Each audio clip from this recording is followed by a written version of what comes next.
Uh-huh. I just feel like I've been around the block, ripping up fantasy stock, working around the clock. Look at the view from the top.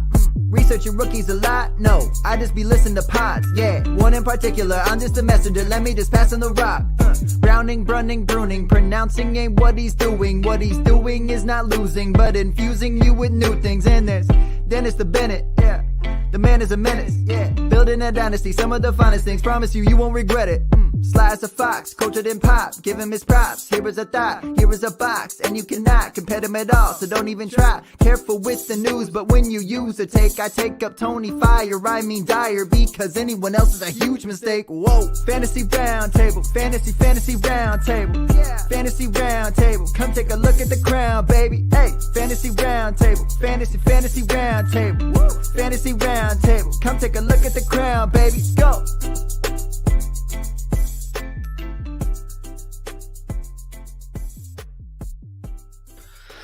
What is going on, everybody? We have made it to the Super Bowl. Kansas City Chiefs and the Tampa Bay Buccaneers will be playing this Sunday in Tampa Bay for this year's Super Bowl. Should be a good game. Looks to be setting up to be a very good game between these two teams. We have got Dennis and Matt here with us today. Gentlemen, how you guys doing?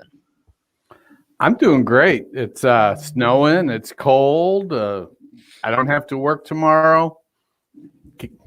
The only thing that could be better is if my kids had to go to school tomorrow. It's cold here. We didn't get as much snow, but I also looking forward to not going into the office tomorrow. Looking forward to the game, aside from Tony Romo. Yeah, I am looking forward to the game as well. I do have to go to work tomorrow, so I'm not really looking forward to that. But hey, it'll get over with quick enough, I'm sure. So before we jump in and talk about the Super Bowl, there's a couple little notes and headlines here that have been going on the past couple of days we're going to talk about. Obviously, Matt and myself talked a lot on the Stafford trade when we talked about the quarterbacks on Monday. Dennis, our resident Lions fan, though, we'd love to get your thoughts on what happened with Stafford getting traded to the Rams, and then your thoughts on the package coming back with Goff and the multiple picks. Well, I don't know if you remember the 70s. There was this big hit by Elton John and Kiki D. And when this went down and I saw that, all I could think of was like, Brad Holmes, don't go breaking my heart. Oh, my God, it was terrible. I'm like, man, you're supposed to build around him, not trade him away. And the best you could get this year was a third-round pick. I get it. You got 2 first-round picks in the next 2 years. But Stafford makes the Rams a contender, like a legitimate contender. And so that pick next year, it's not going to be, the 105 or the 108 or the 110, unless there's some cruel twist of fate that says to Sean McVay, ha, ha, ha, ha, ha, and Les Snead, we'll teach you. It's going to be probably in the mid, at the best, maybe 25th or 26th pick. I don't know. It kind of reminded me of the hearkening back to the 70s, the George Allen old Washington football team, where he would always trade away his early picks for proven veterans, and that was just how he built his team. Kind of reminded me of that. I don't know what to make of Goff.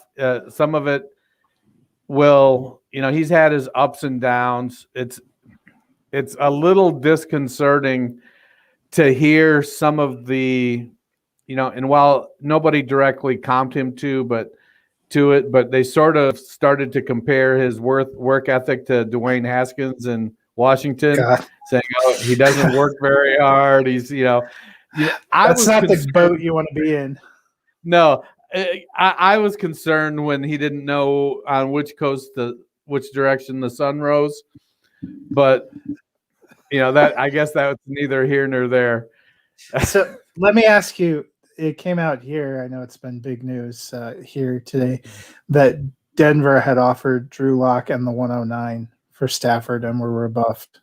Would you have liked that better, worse? I think I would have liked I like those two pieces better than Goff and a future first. I feel like he was worth more than Locke in the 109. There may I think have been they're, other pieces. I think they just said that was the main crux of their offer. Yeah. So, if it was Goff, the 109 and a second and a third next year, that maybe makes a little more sense, or Lock the 109, a second and a third next year. But I kind of like that, to me, Lock still has potential where I feel like with Goff, he's been in the league long enough. We know exactly what he is. He's middling quarterback at best.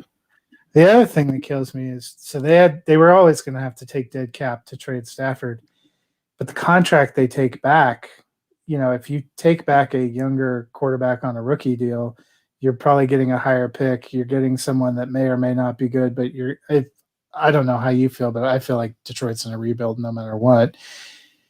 Yeah. But that person costs you like $2 or $3 million as opposed to, Goff is going to cost them 23 and a half, I think, this year. That's a lot. That puts you over the cap.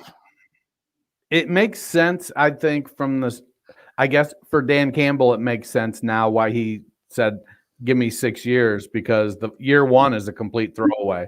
And by no means should he be judged on the results of year one, especially after trading away Matt Stafford. I don't know. Hopefully, they're smart enough about using DeAndre Swift. I feel like now the only way Galladay stays is if they franchise him. So we're going to have to definitely rebuild the wide receiver core. It could be a 150 target season for TJ Hawkinson. But the defense sucks too. So they are in a complete rebuild.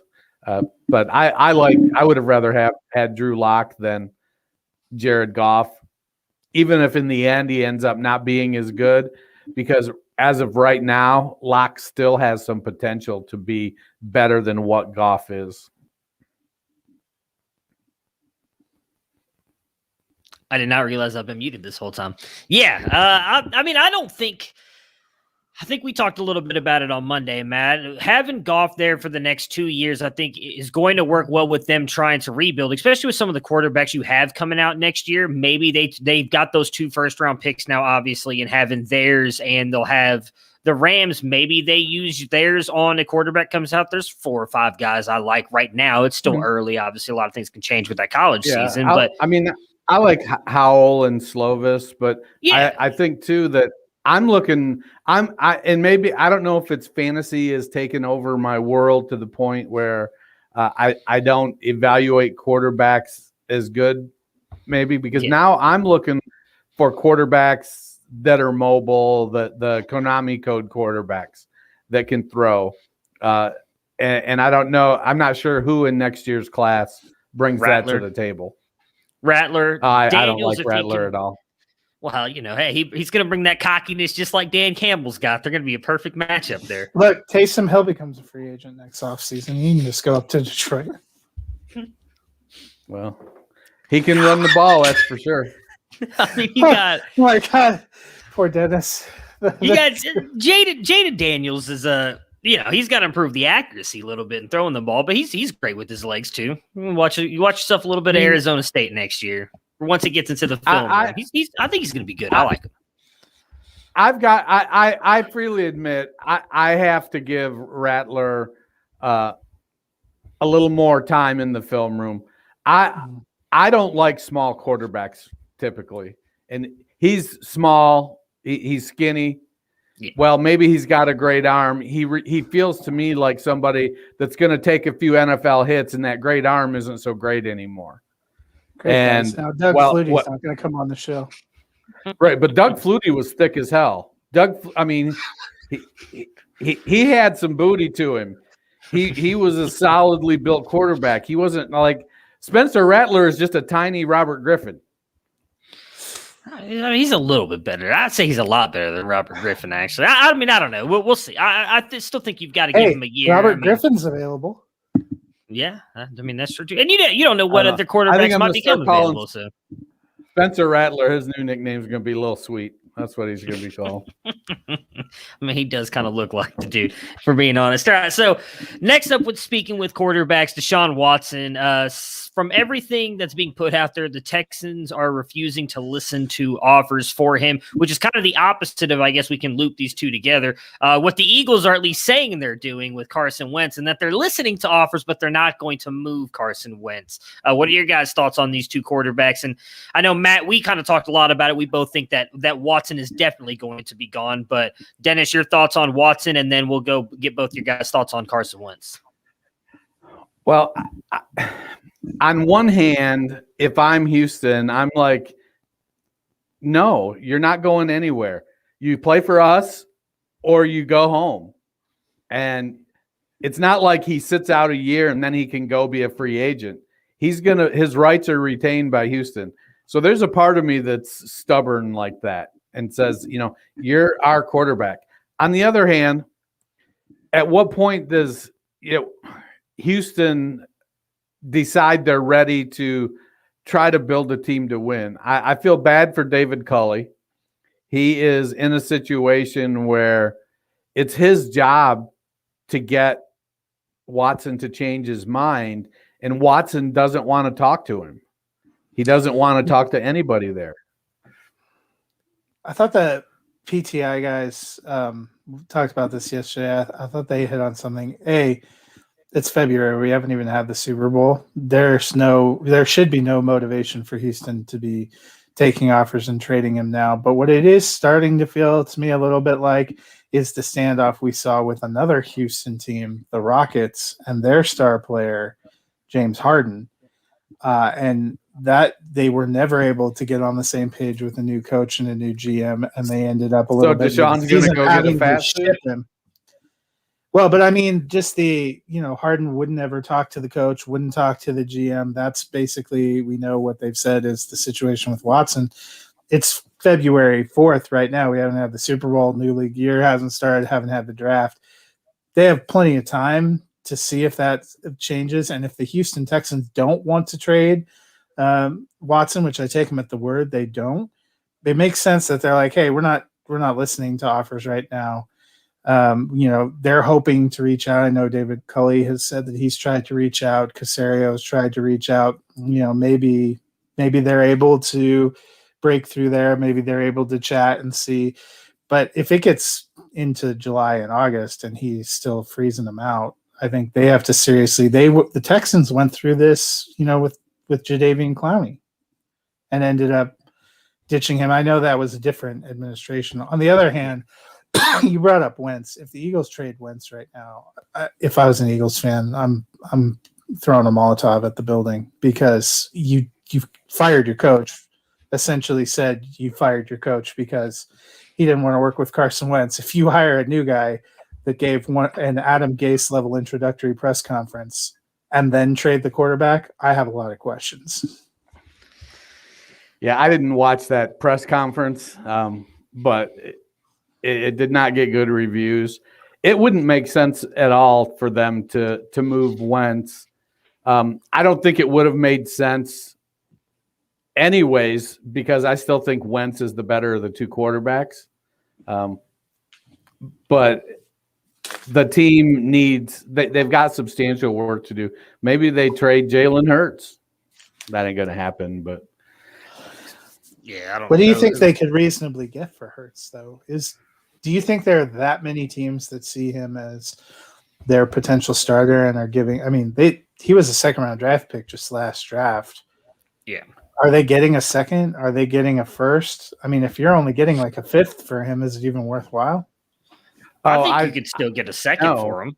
Yeah, I think you'd get at least a second. It wouldn't surprise me if some team in the 20s that's looking for a young mobile quarterback would, at that point, I wouldn't be surprised a bit if they gave up a first to, pick 26, pick 24 to get a young mobile quarterback, because you think you can, make him accurate and teach him how to anticipate throwing windows. All right. So let's talk about the Super Bowl. 14-2 Kansas City Chiefs against the 11-5 Tampa Bay in Tampa Bay. For the Kansas City side, you got, is Demarcus Robinson out, or can he still test negative? It says out on COVID. He got put on there Monday. Well, I think that's because of the Barber situation, isn't it? He wasn't the one. It was an offensive lineman that was getting sick. Well, there was a bunch of guys there that they were talking about. I know, There's like so 4 was or 5. Mahomes. There was 20 players. None of them. It was only the guy in the chair that got. Interesting. I don't know. I thought he was just on the. I thought like he could test negative, but I don't know. Right now, as Matt said, he's listed as out. Obviously, you've got Schwartz and Fisher who are out. Sammy Watkins is questionable, and Le'Veon Bell is questionable as well. For Tampa Bay, Antonio Brown is questionable. Antonio Winfield, Jordan Whitehead, JPP, Levante David, all questionable. But from everything I saw, looks like all those Tampa Bay guys are likely going to play, even though they are listed as questionable. So obviously these two teams met back in week 12 in the regular season. It was a huge passing day for both sides. Matt, what are you expecting here in this rematch? I mean, I think it's going to be about whoever does the best with turnovers and whoever. Oh, there, can come back tomorrow. I was looking that up too. I think it's going to be whoever does the best with turnovers. You know, Brady threw a couple interceptions in that first meeting, kind of put them behind, but then they actually closed strong. Kansas City had kind of taken the foot off the gas. And you know, whoever's passing game prevails, because Brady had a pretty good passing game in that first day. Going along, it was very tight, ended up being very tight. It was 20-7 at the half and ended up 27-24. Tyreek Hill had like 200 yards receiving in the first quarter, but then kind of cooled off a little bit. So can they do a better job avoiding the big plays? And then turnovers. We saw Brady have to struggle with turnovers in the NFC Championship game, but Green Bay couldn't do anything with it. I feel like Kansas City would.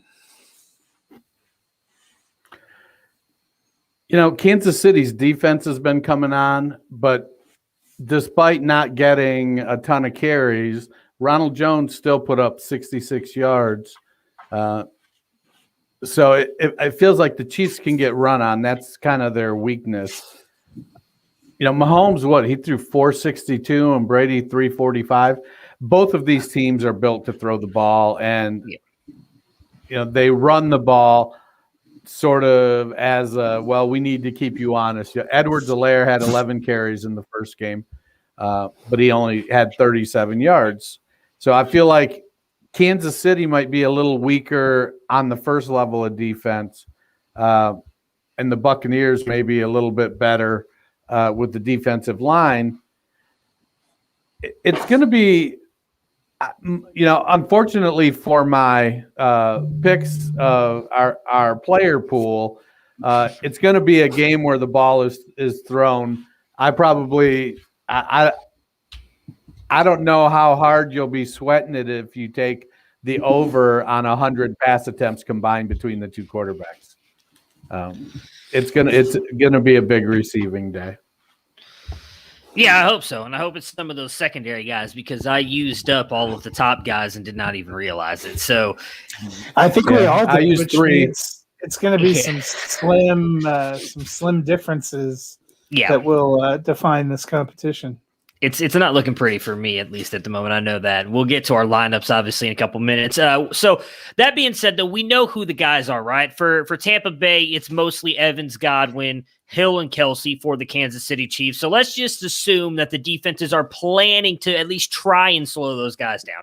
Not saying that they will, but those are the guys they're targeting. Who's the guy on Tampa Bay that needs to step up to help them win the Super Bowl? Like Evans. Ronald Jones. No, outside of those two. Outside of Evans and Godwin. It'll be Ronald Jones in the running game. He needs to break at least one big run. Whether he goes for a touchdown or not, he needs to break off a big run. On the receiving side, as much as I know Antonio Brown was listed as a full participant today, I feel like it's Tyler Johnson.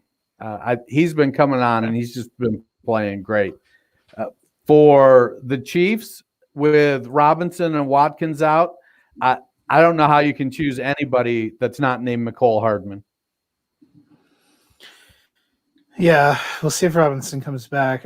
For the Chiefs, I was curious what you guys think.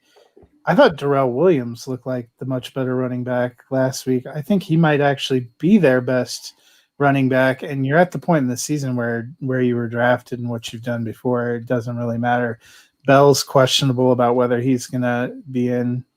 I wouldn't be shocked if he misses, or even if he's there, if he's not really involved, because the week that CEH was out, it was mostly Darrell Williams. And then last week, or the AFC Championship game. So he's somebody that I'm actually thinking could be that guy that steps up that nobody's thinking about for the Chiefs.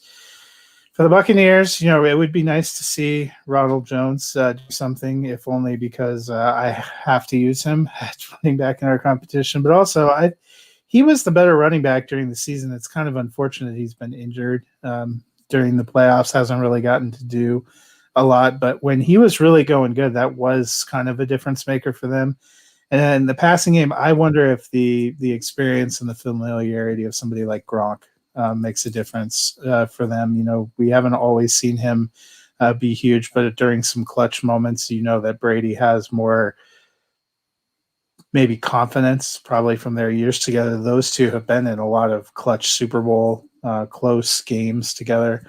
I just feel like this ends up being a game where we see Gronk get one big play at least. Yeah, I think I'm leaning more toward Brady on the tight end side. The way that they've been using Gronk more in blocking, I think Brady might be the guy who gets it, because we've seen that the Chiefs have kind of been weak to the tight end, as you were just mentioning. I mean, David Njoku, of all people, had a good game a couple weeks ago against I guess it's been 3 weeks ago now, against the Chiefs. So I think Brady's the guy that I'm leaning on, and also partially because I can't use Gronk, so I'm really hoping to speak that into existence that Brady's the guy.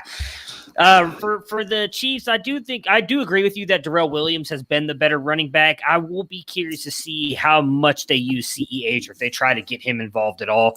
Tampa Bay side, I want to say Scotty Miller, but I just don't know what AB is going to do. And if AB's out there, I think that kind of limits when Scotty Miller will be out there and how much he participates in the game. So I do think Scotty Miller has a chance to do something here, though, in this one. What are you guys expecting from Tom Brady, though? Obviously had was it kind of like a tale of two halves in that first matchup, right? It was not great in the first half, and then that second half just kind of came out on fire. I saw a couple of the interviews today talking, obviously, there's all the history between him and Spagnuolo from when he was with the Giants, and that I don't think that has anything really to do with it, but those two have had some pretty legendary battles, I guess, when it comes to the Super Bowl with the two Giants victories, and then obviously they beat them was last year to get into the Super Bowl, and then end up obviously beating the 49ers to win it. You trust in Tom, or you trust in Spags here in this matchup?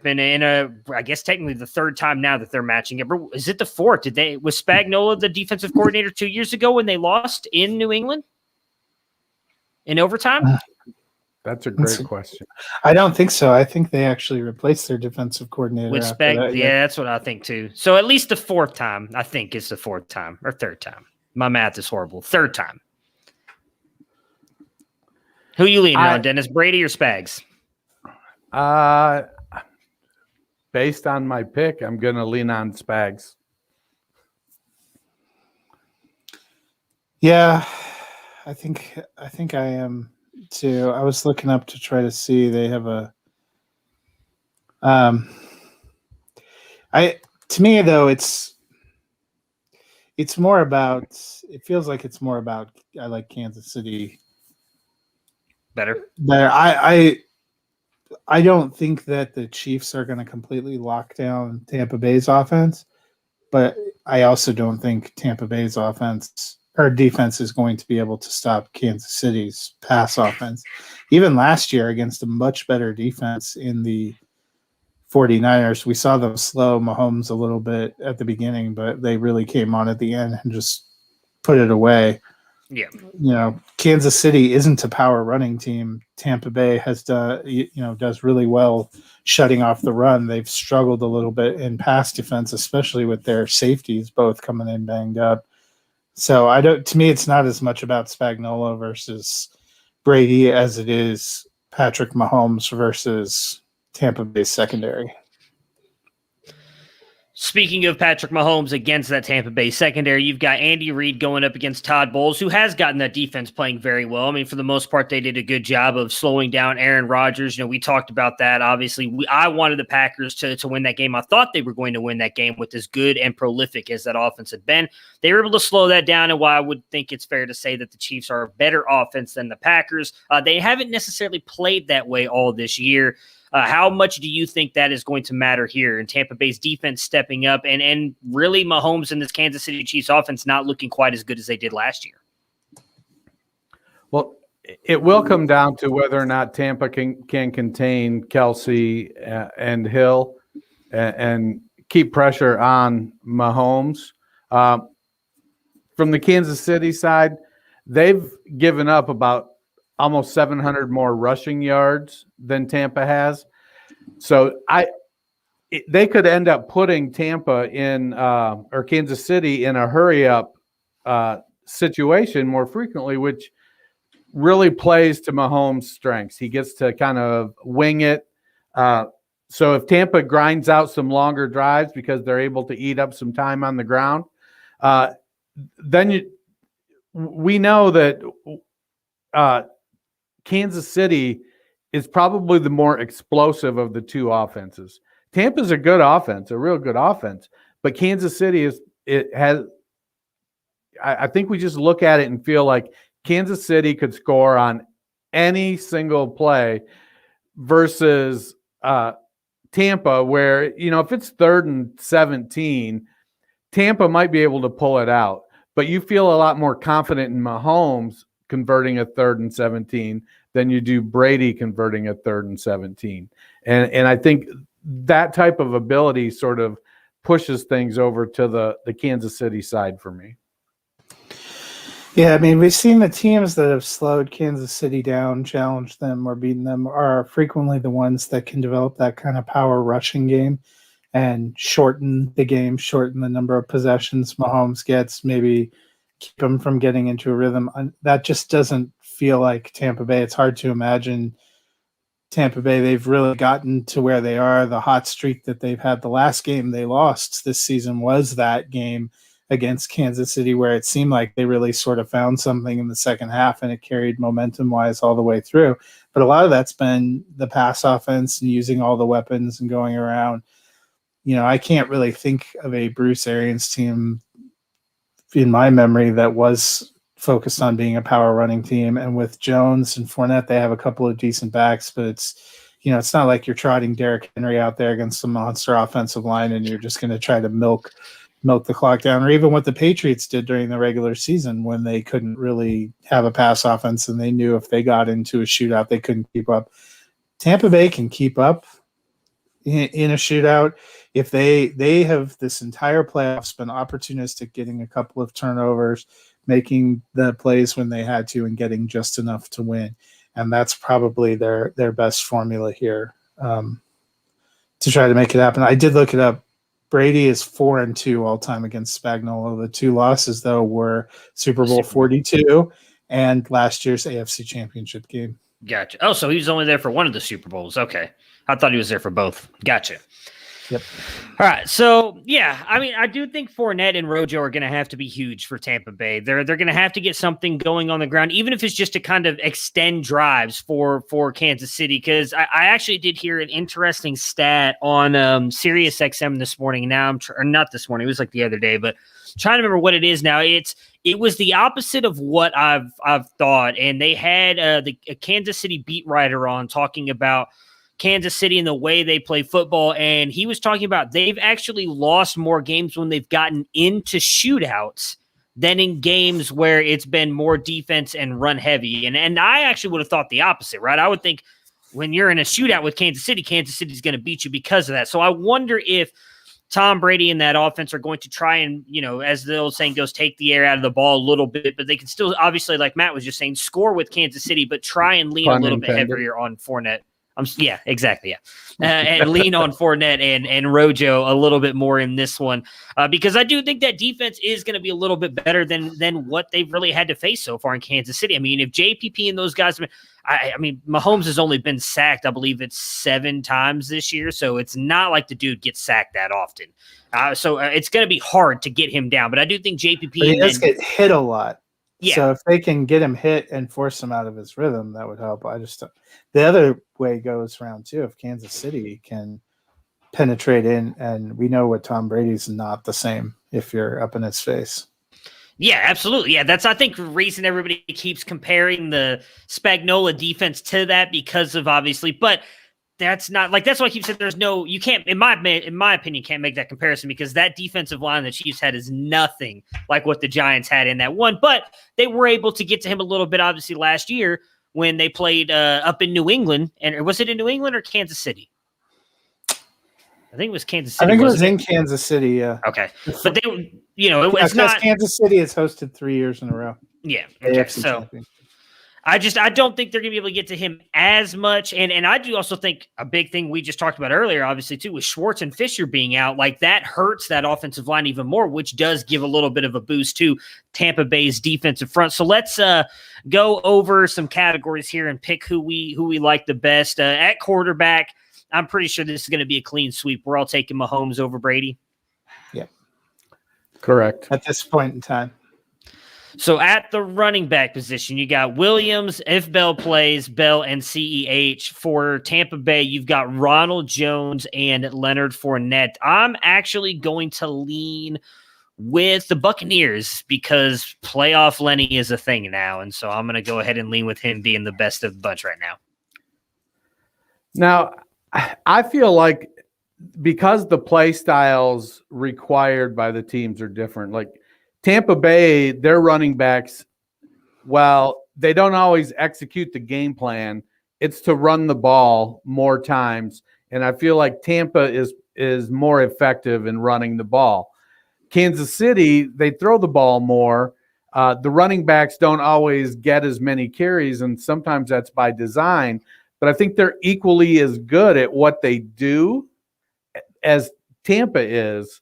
But all 3 running backs in Kansas City catch the ball better than both running backs in Tampa. Kansas City doesn't really have a battering ram, and both Jones and Fournette, if you need a tough yard, they can get you a tough yard. Kansas City tends to struggle there a little bit. I feel like it's a tie. They just do different things. I don't trust Kansas City's running backs. To me, I don't think either set is great, but I'm taking Fournette and Jones easily. Plus, you never know, Shady might actually get activated. Yeah, isn't that? I don't want to make this about Shady. I do want to make this about Shady really quick. Wouldn't this be 2 years in a row going to the Super Bowl, possibly being inactive? and that's the thing. Like if he's inactive and Tampa Bay wins it, he's going to get 2 rings being inactive twice. And I heard him say, I don't remember the exact quote. But he did bring that up. I don't remember the exact quote, but he brought up with my stats, and if I get 2 rings, I'm a lock for the Hall. And I was like, I mean, I guess, but can you really say that those 2 rings had anything to do with you? Again, obviously Tampa Bay's got to win, but I don't know. That's I thought that was an interesting line, an interesting conversation.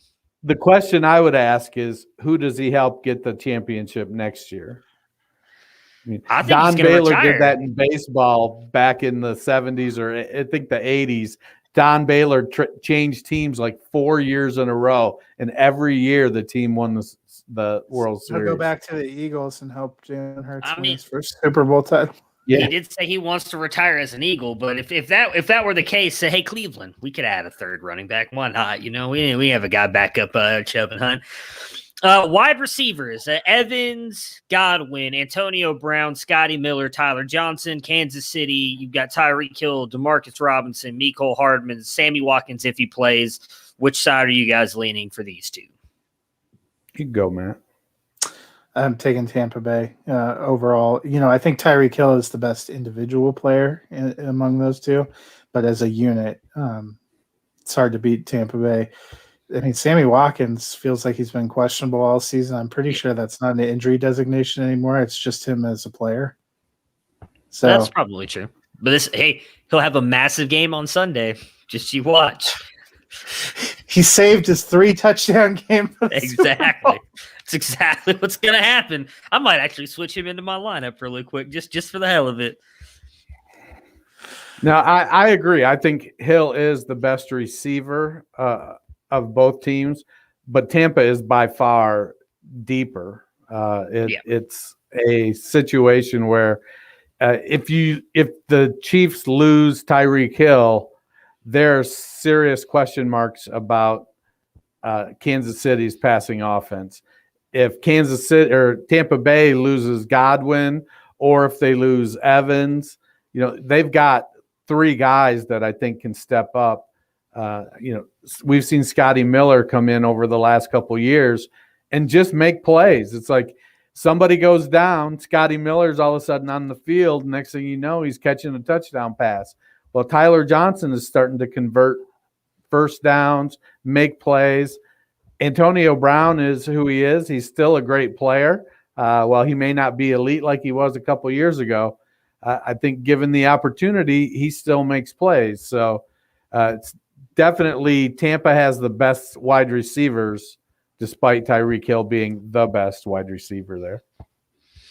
Yeah, I'm 100% with you guys. It's Tampa Bay there. Again, I agree. Tyreek Hill is by far the best, but the overall group in Tampa Bay is better. Tight ends, obviously, with Tampa Bay, you have got Gronk and Brady. Kansas City, you've got Kelce. You've got other guys on the roster, but Kelsey's really the only one that matters. What's going on? Wilson, who wins this one? Tampa Bay or Kansas City?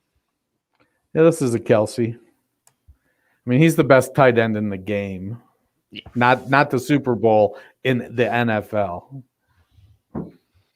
Yeah, I agree. I mean, this one not really close. If we were talking 2 or 3 years ago, like peak Gronk, it might be somewhat of a contest, but not now.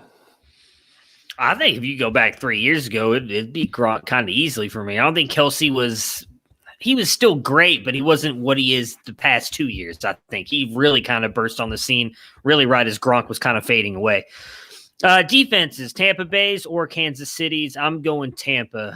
I like Kansas City's, but I think the overall group of what Tampa Bay has, and I'm going to be honest, what they're going up against and the weaknesses of Kansas City's offense right now, and that offensive line makes me lean Tampa Bay. I initially had Kansas City, but I'm going to switch to Tampa. I feel like there's a perception that Kansas City's defense makes more big plays, and maybe it's just Daniel Sorensen hitting somebody with his helmet. But it just felt to me as I was just kind of ad hoc trying to make a decision with this. It's like I feel like Kansas City makes more big plays, and in the Super Bowl you need to make a big play. Well, then I go and take a look at it, and Tampa actually had 7 more turnovers than Kansas City. They gave up fewer passing yards. They gave up fewer rushing yards, a half a yard less per play. I think Tampa, a lot of it's going to come down to can they contain Tyreek Hill? I don't think looking back, let's see. Hill went 13 for 269 and 3 touchdowns the last time they played. Yeah. So most of that was the first quarter, though. He had it was 10 for 200 and 3 touchdowns in the first quarter. It was almost like this sounds terrible. It's almost like they had never seen him play before, and they were like, "Oh, I wonder if this guy's good." Damn it! Where is he? Oh, he's behind us. So I mean, but that's what it's going to come down to in this game: is can they contain him? Murphy Bunting and Carlton Davis, and I don't know off the top of my head what type of defense they play, whether they play more zone or play more man. But whatever they played in the first game, they need to play the other. Yeah, which you have to wonder, Tampa Bay secondary was watching that AFC Championship game, players like Tre'Davious White and some better secondary players who saw Tyreek Hill go for 9 receptions for 172 while Kelce caught 13 for 118 and 2 touchdowns against them. It's a tall order. I would say top to bottom, I feel like Tampa Bay's defense is better than Kansas City's defense, but they also have some crucial injuries. If those 4 guys that are questionable don't play, Tampa Bay's defense probably isn't better. And it's a tough matchup. They're going to face a stout challenge in the secondary. I mean, it's not out of the question, given what we've seen from Daniel Sorensen. If Brady was to slip him a little cash, he might kneecap Cheetah or something. Why would he kneecap his own guy? For the money. I feel like you looked up there at poor Matt and you thought about the fact that he brought up the sad Detroit trade and you thought nobody hurts alone, but you misinterpreted that nobody hurts alone. It's not taking shots. I'm waiting for the sad reminders of Broncos seasons past. If you were sitting there with Kansas City's defense and you had to choose to stop, you had to stop one of those guys. You're throwing everything you can at stopping either Tyreek Hill or Kelce. Which one are you guys trying to stop? I'm going to stop Hill because Kelce is going to get you 10 or 15 yards and keep the clock rolling. He's working the underneath. Hill is going over top and 75 yards gone and touchdown. At least with Kelce, they're going to run 2, 3, 4 minutes off the clock. You got to stop I think what was deflating for Tampa Bay in that first one is 10 for 203 touchdowns in a quarter. You got to stop those massive 75-yard bombs for a touchdown. Those are really deflating. Those are big momentum swings. I don't think you can completely take Kelce out. In that game, we're talking about Hill, and Hill was amazing. Travis Kelce, who I think they were blanketing, still got 8 for 82. I mean, you're not taking him out, but if you can take away some of the home run plays, if you can make them earn it, if you can make them get down to the red zone and see, I mean, we saw, what was it, opening night, CEH got like 5 goal line carries and couldn't get into the end zone. It's not a lock when you get in the red zone because you have a good team. That to me is what I'm trying to do. We saw even Cleveland was they bent, but they didn't completely break. They forced a lot of field goals that kept them in it. Tampa Bay is the kind of team, if you can force some field goals, they can actually go and put up some touchdowns, I think, and make it a game.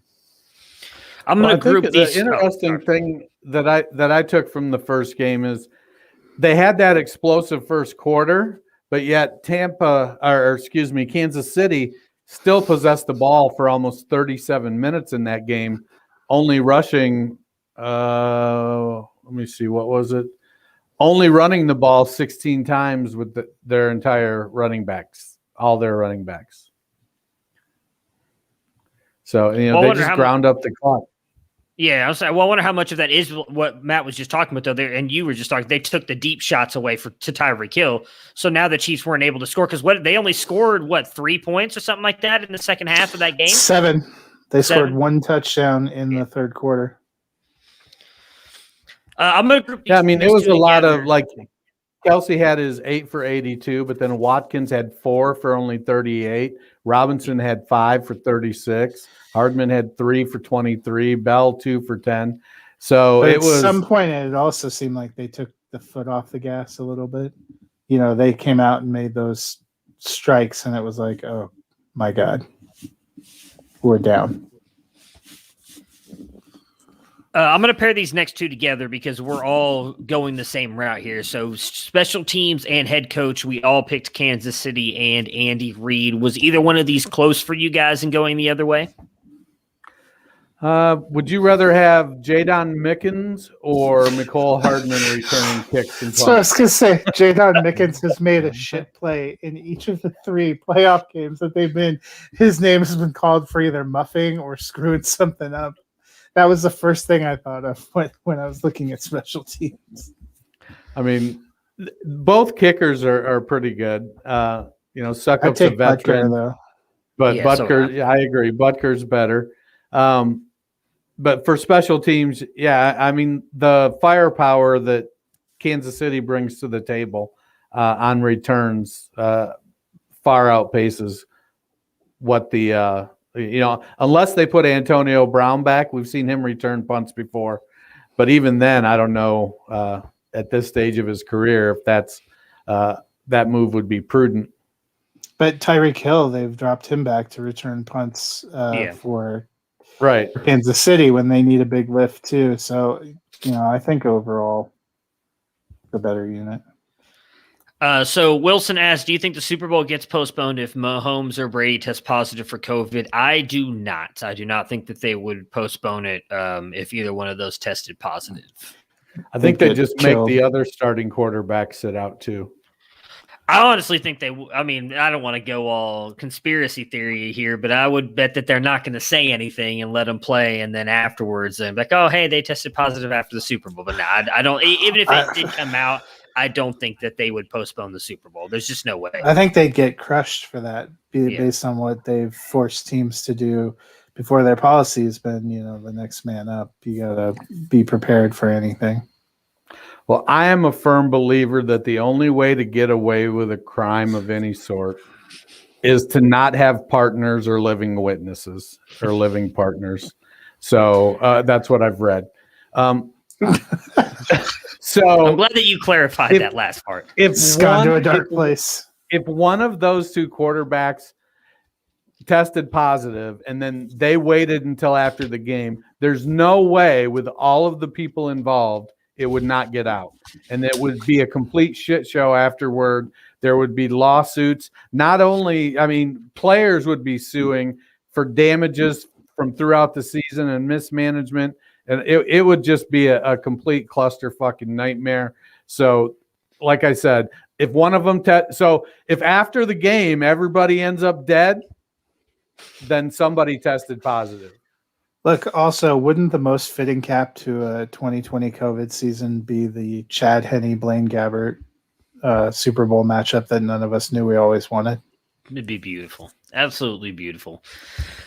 All right, so let's give our lineups here, and then we're going to do some prop bets, and then we will give you guys our picks, although I feel like everybody's kind of pretty much guessed at what our picks are based on some of our answers here. For me, and again, we can only use these players once, and I mismanaged this poorly because I thought it was going to be Bills-Packers. Is what I had from the beginning. So my lineup's not going to be great here. I'm going Brady, Fournette, CEH, Scotty Miller, Mecole Hardman, Cameron Brate, Harrison Butker, and the Chiefs defense. Matt, who are you going with? I also have Tom Brady, Ronald Jones, Darrell Williams, Mike Evans was my holdback for Tampa Bay, so I feel at least a little better about that. Mecole Hardman, Cameron Brate, Buccaneers defense, and Ryan Suckup. Yeah, I'm on the Brady train. So what you got? Oh, so Matt has Brady. I'm trying to. Oh, you both have Brady. All three of us. Trying to figure out where to make up points. I have CEH and Fournette as my running backs. That's going to be a train wreck. I also wasted all of my I wasted Godwin, Evans, and Hill in earlier rounds. So I am rolling out Mecole Hardman, but I'm going Tyler Johnson over Scotty Miller. That was really a debate for me, trying to pick who I thought might get a chance. And I just in the end, it ended up being a coin flip. But I did save Travis Kelce. So I've got him at the tight end. Right there. Yeah.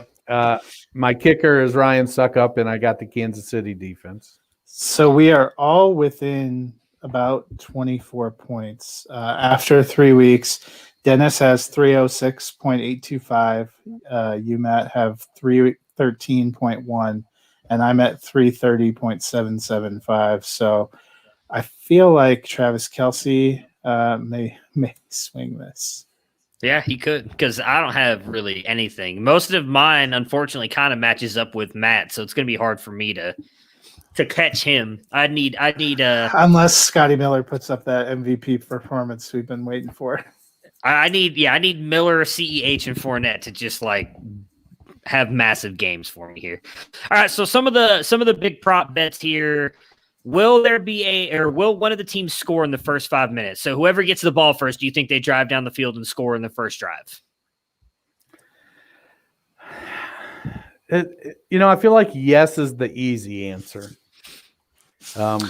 Did it say and what they're kind of both- score, or is it just any score? Any score. It's you bet $100, you get $110 on this pretty much. Yes or no? So I guess I'm gonna take the easy answer and say yes. I'm gonna say no. I'm going to say yes as well. What team? Oh, first team to score. So pretty much right there with that one. Who do you think gets the ball first? They're going to drive down and score within the first 5 minutes, pretty much. Because I think Tampa Bay is going to go first, and I don't think they score right off the bat. So I guess to me, this is who wins the flip. So if you're saying Kansas City wins the flip and defers. Yes. I think Kansas are City you going to scores take the first. ball in the Super Bowl, or are you still going to use that Yeah. They're still going to. I think old everybody tactic deferring? Everybody wants it in the second half now. They want to get that double up. That seems to be the thing for everybody now. They want to get it right at the end of the first or right at the end of the second quarter, score going into half, and then get the ball back. But I think Kansas City scores first, regardless. So, boy, I don't know. It's because it's just so random on who wins the flip. Well, yeah, that's what makes it fun. You Should have put brought a coin out and flipped for it. I don't have one, but maybe Matt I'm going with Kansas City. Yeah. just flip an imaginary coin in your head really quick. Which side does it land on? That's what makes it fun. I guess Tampa will win the flip, so I'll go Kansas City. All right. Last score of the game. Do you think it'll be a field goal or a touchdown? I think it'll be a touchdown. As do I. All right, so the Chiefs prop bets. This is all over-unders. Patrick Mahomes passing yards, 327 yards. Over or under? Over. I'm going over. Over. I'm going over as well. 2.5 passing touchdowns. Yeah, I'm going to take the over as well. I'll take the over. As will I. 28.5 completions. I'm Over. going to take the under. I'm going to go over. Hill, 91.5 receiving yards. Over, under. I'm going to go over. I'm going to go under. I'm going under as well. I feel like he's gonna make one big play. So I'm figuring 60 yards there. If he can't get 30 yards, 35 yards in the rest of the game, what's he even going to Tampa for? This is the Mecole Hardman game, guys. I'm hoping. I need him. Believe it in your heart. 6.5 receptions. Under. I'm going to take the under. Same. I think Kelce. 6 is a good number, yeah. Yeah. Kelsey, 7.5 receptions. I'm going over. I'm going I'll over take too. I'll I take think the we're over all there. just as saying well. Dennis is going to win this weekly competition. I know. Unfortunately, yeah, because my next answer is really going to help him out as well here. And 97.5 receiving yards, I'm going over because I think he's going to be the one that gets all the work there. Yeah, I'll take I think the he might over end as up well. being the MVP, to be perfectly honest. I hope so. I hope it's not one of the quarterbacks, but we'll get to that. The Bucks prop bets now. Tom Brady, 296.5 passing yards, over or under? Over. Yeah, I'm going to take the over. I'm going to go slight over. I don't think he goes over by much. Same as Mahomes, 2.5 passing touchdowns. Over. Yeah, I feel like it's a 4-3 passing. You know what we're touchdown. setting up? This is going to be a 10-3 Super Bowl again. I know. I'm actually going under. I think Fournette's going to get a rushing touchdown, maybe 2. I think that he's going to get a couple. I think Brady's going to get touchdowns out of your mouth. 2. I think Brady's going to get 2 passing touchdowns, but I don't think he gets more than that. I think you meant Ronald Jones rushing touchdowns. 24.5 completions for Brady. Well, that's a tight number. I'm gonna go man. That's over. right, spot on. Yeah, Going slight I'm gonna- under. yeah. I mean, he was 27 of 41 in the last game, and it was only 27-24. So I'm going to take the over. Evans, 4.5 receptions. I'll give him 5. Yeah, I'm going to go over. 62.4 receiving yards. I'll go over on this as well. Yeah, I'll take the over as well. Godwin, 5.5 receptions. I'm going under. Yeah, I feel like that's a 5 as well. 71.5 receiving yards. I'm going under. Over. Yeah, no, I'm gonna take the under there. Fournette, and I only see a Fournette because they actually didn't have any Ronald Jones ones, Matt. 11.5 rushing attempts for Fournette. I'm going over. Under. Is Jones? If Just Jones so is dismissive, healthy, just under. Get out of here. if Jones is healthy, I don't think Fournette gets 12. Jones carries. wasn't on the injury report. Yeah, he's So been I on. feel like Jones is going to get the, they've been splitting it pretty evenly, but I feel like 20 carries is probably the max, and so I would feel like it's a 12 to 9, 12 to 9 kind of approach. So I'm gonna take the under. 47.5 rushing yards. I'm going over. Under. Yeah, I'm gonna take the under as well. 3.5 receptions. I am going over. I think he can get 4. Under. It's a Shady McCoy game. Yeah, he can get 4, but I feel like he's for being the nickel back, he's doesn't quite have the hands I'd like to see. I'm going to take the under. He does remind me. He does have the hands of the band Nickelback. Right. 23.5 receiving yards. I'm guessing by your guys. Unders on the receptions. You're going to go under on that as well. Yeah, I'll take a slight under. I'm taking the over. All right. Matt, who wins, why, and then who is your Super Bowl MVP? I'm going with Kansas City 31-28. I think it's going to be because they just have a better pass offense and they don't seem to kill themselves with mistakes. I'm going with Kelce for MVP, though. I love that pick. That's a phenomenal pick. That was for you, Dennis. That was the verbal hug you were looking for. I'm going with Kansas City as well. I think it's going to be a little more high scoring. I think we're looking at more of a 37-30, 37-31. Let's go 37-31 with I like Kelce as the MVP as well. I'm trying. This has been okay. We got Wilson saying 36-23 with Mahomes as MVP. I've been agonizing about this all week because I truly hate both of these teams. I should say I respect Brady, but I don't want him to win it. But I'm really kind of on the fuck the Chiefs train after beating the Browns. So I'm going to pick the lesser of two evils, and I'm going to say Tampa Bay wins the Super Bowl. Tom Brady gets that 7th ring. Why not? I mean, he's already amazing. Is it 7th or 6th? It's 7th, It would be right? 7. Yeah. He's already amazing. He's locked in the books. Did you see the greatest meme, though? I did Brady not. wins the Super Bowl. It was Jordan wearing a Warriors jersey saying, I'm coming back next That is season." actually pretty good. Nah, I'd be good. Well, would it be the Warriors now or him going to like the Nets or something? I don't know. I who mean, this I team. think No, they were making Lakers. jokes because of Yeah. Durant, But I'm just gonna, ride with, I guess, the lesser of two evils here. Take the Patriots. Brady continues to lock up the goat. I'm Take the sure we'll get all kinds of Buccaneers. whatever. They're the Patriots of the NFC. That's what they are right now with the way they've built a Golden State Warriors team there. Apparently, Tom Brady really does have a thing for pirate-looking logos. He does. Because if you look at the logo of the Patriots and the Bucs, not far off. Sadly, they won't. Even if they win, apparently the NFL won't let them use their cannon. Oh, they'll find a way to shoot off those cannons if they win. They've already said they're using them in the introductions. Yeah, they're using them in the introductions when Tampa Bay gets introduced. Just you watch. If Tampa Bay ends up winning, someone will accidentally. But oh no! Whoops! There goes I the feel cannons. like once Tampa Bay starts scoring touchdowns, it will accidentally go off too. I wouldn't doubt it. Well, I heard it was Kansas City that didn't want that to happen. They were the ones who no. I know, but that's lame. Oh, I agree with you. No one's ever got to play in their home stadium. You want to shoot your cannons, host the Super Bowl, and get there. All right, so we are going. Oh, I guess final score. I'm gonna go 35. MVP Leonard Fournette. Why not? Why not? I'm already going all in on the Bucs. Leonard Fournette. 35-31 Tampa Bay. Matt.